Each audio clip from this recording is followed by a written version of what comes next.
सक्दैनौँ। सुरुमा हामी राष्ट्रिय गीतबाट सुरु गर्न चाहन्छु।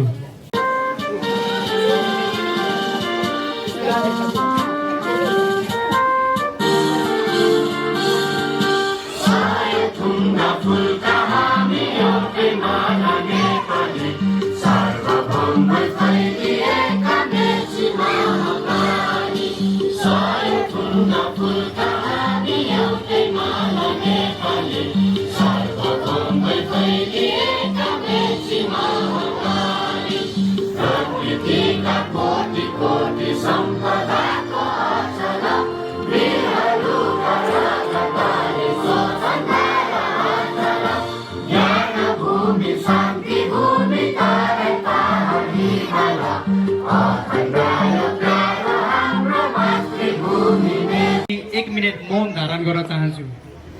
आन्दोलनमा आफ्नै जीवनको प्रवाह नगरी राष्ट्र र भावी पुस्ताको उज्जवल भविष्यको लागि सर्वोच्च बलिदान दिनुभएका शहीदहरूलाई हाम्रो तर्फबाट हार्दिक श्रद्धाञ्जली अर्पण गर्दछु। तपाईहरूको बलिदान केवल एउटा आन्दोलनको हिस्सा मात्र होइन, यो सम्पूर्ण पुस्ताको आवाज हो, परिवर्तनको चाहना हो, अन्याय विरुद्ध उठेको ऐतिहासिक विद्रोह हो। हामीलाई थाहा छ तपाईहरूको जीवन फर्केर आउँदैन, तर तपाईहरूले गर्नुभएको सङ्घर्ष र बलिदानले भविष्यका पुस्ताहरूलाई न्याय, समानता र अधिकारको लागि अझ सबल बनाउनेछ।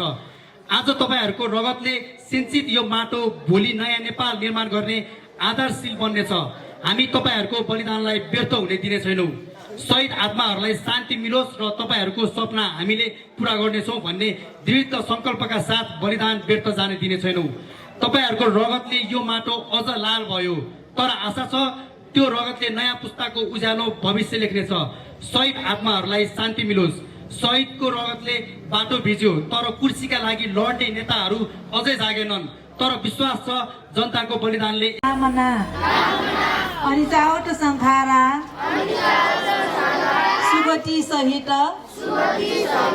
निर्वाण कामना। साधु साधु साधु।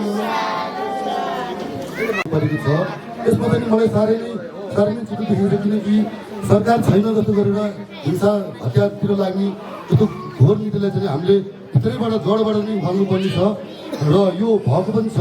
र अब आउने यो चुनावमा चाहिँ पार्टीभन्दा पनि व्यक्तिलाई हेरेर उसको बानी बेहोरा र कतिको उसले त्यो ठाउँमा गरेको छ त्यो भूमिकालाई हेरेर हामीले अब मान्छे छान्नुपर्ने भएको छ यो ठाउँमा पनि। र यो अबको जनता आन्दोलनले चाहिँ मेरो विचारमा यो भ्रष्ट नेताहरूलाई मात्र, देश लुट्ने नेताहरूलाई मात्रै निकालेका छन्। अब पनि फेरि हामी उठेर यो भ्रष्ट नेता होइन, यो हाम्रो भ्रष्ट नेता हामीले निकालिसकेको छ।